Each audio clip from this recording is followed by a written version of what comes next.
Good morning everyone, সবাই কেমন আছো? আমি বেশ ভালো আছি।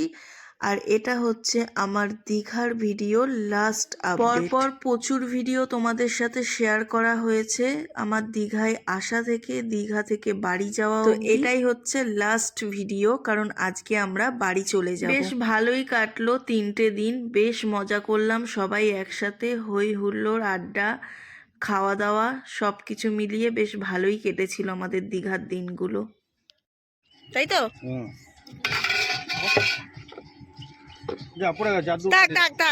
আরে একটা কাঠি দিয়ে 10 জনে খাবো।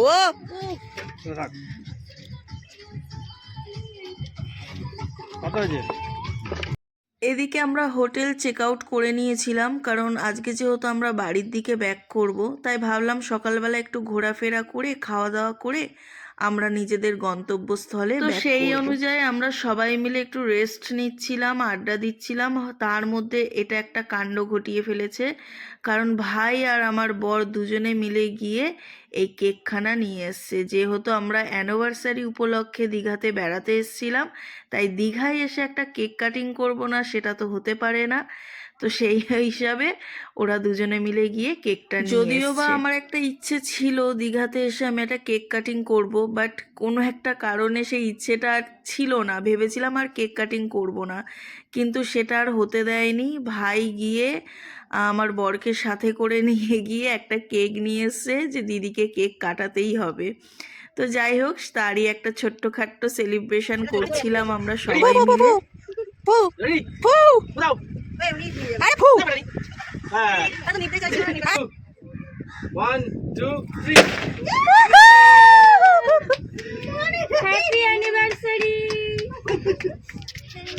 দাদা গায়ে পড়লো নাকি?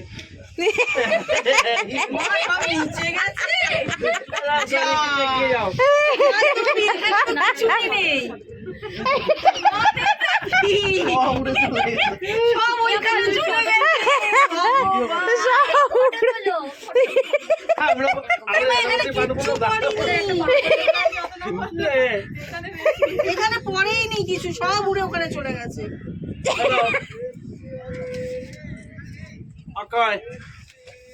বড় করে বড় করে বড় করে বড় করে বড় করে টেপি।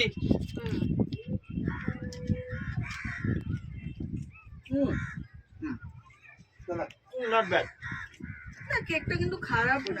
দেখ, খারাপ দিদি অবন্টুলু কামিং কামিং। দাঁড়া না, আমি পরে খাচ্ছি, আমি পরে খাচ্ছি, পরে খাচ্ছি।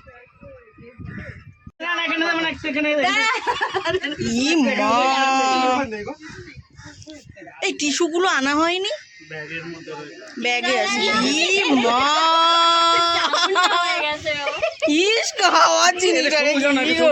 সবুজ দে, মানে একটা সবুজ দে, মনে একটা সবুজ দে, মিডিল দে।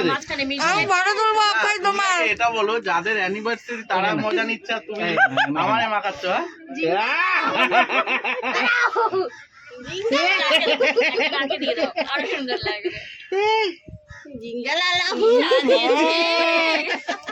মোছাবে কিন্তু নিজে। সানস্ক্রিন মারানো, মুখে কি এটা খালি ছেলেরা, মুন ক্রিম লাগানো। এটা খালি ছেলেরা। ব্যাস এরামই থাকবে। এই যে সাজল কামিং। কেন? আসো আসো। দেখো নাকের মধ্যে ক্যামেরা দিয়ে দিচ্ছে, দেখো। আমাকেও করবে? কি বাবা, এরামই থাকবে কিন্তু সব। মজা নিচ্ছে। এগুলো মেয়েরা, এগুলো মেয়েরা না, এগুলো ছেলেরা। ভালো লাগে। কি অবস্থা! সত্যি তাই করতাম। কেন ওদের দিলে তো এখন বিপদ হয়ে যাবে। ওই কারণেই তো আমি কি করলো কেকটা? কেকটা এবার খাবো কি করে? আমার কেমন মনে হচ্ছে বাড়ি থেকে উঠে এসেছি, ঘুরতে এসেছি মনে হচ্ছে না। আসলে রিল্যাক্স করতে করতে আমরা সবাই শুয়েই পড়েছি, প্রায় ওইখানে ছিলাম এতক্ষণ। এখন যাচ্ছি খেতে, কারণ প্রায় 2-2:30 বাজে। আজকে আর এনার্জি নেই। ওর ইচ্ছে ছিল আরেকটু অন্য জায়গায় সাইট সিনগুলো ঘোরার, কিন্তু আজকে সত্যি কথা বলতে একদম এনার্জি নেই আমারও, কারোই নেই, শুধু এইটারই ছিল এনার্জি। না ওইদিকে যাই না, এবার ভেবেছিলাম আমরা আকাশে যাওয়ার ইচ্ছে ছিল, কিন্তু আর হলো না, ইচ্ছে করছে না। তাই জন্য এখন যাচ্ছি খেতে, খেয়ে আর একটু বসবো, বসে টসে পরে একটু মার্কেটে ঢুকবো, মার্কেটে ঢুকে কিছু জিনিস নেওয়ার আছে, ওইটা করে তারপরে আমরা সব রওনা দেবো। ব্লগ হচ্ছে ব্লগ 10 লাখ কি জানি, ঠাকুরের কৃপায় আর আমার ফ্যামিলি যদি সাথ দেয় অবশ্যই আসবে, তাই তো? চলো। এদিকে দেখো দুপুর গড়িয়ে প্রায় বিকেল হতে চললো, আমরা এখন অবধি বাড়ির দিকে রওনা দিতে পারিনি। তো যেহেতু দুপুর গড়িয়ে গেছে, তো আমরা রওনা দেওয়ার আগে সবাই ডিসাইড করলাম তাহলে লাঞ্চটা সেরে নিই। তো এখানে দেখো খাবার দাবার নিয়ে নিয়েছিলাম, এগুলো হচ্ছে ভেজ থালি, সবার একটা করে নিয়েছি, প্লাস তার সাথে চিকেন কষা নিয়েছিলাম, মাটন কষা নিয়েছিলাম আর পনির নিয়েছিলাম, কারণ আমি আর টেপি পনির খাবো, যে কারণে আমাদের জন্য পনির ছিল আর ওদের জন্য চিকেন কষা মাটন কষা। তো এই সমস্ত দিয়েই দেখো আমরা সব একসাথে বসে পড়েছি।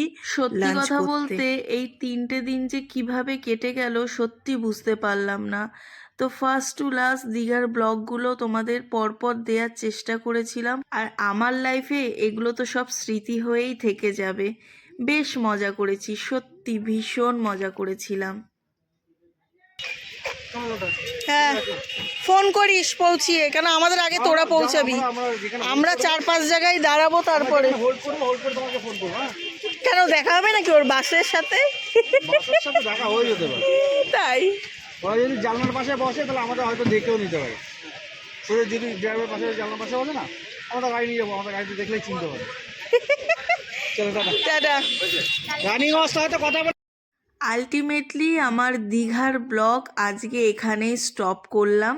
তো দেখা হবে আবার নতুন কোনো ভিডিওর সাথে। আজকের মতন tata, bye bye and take care.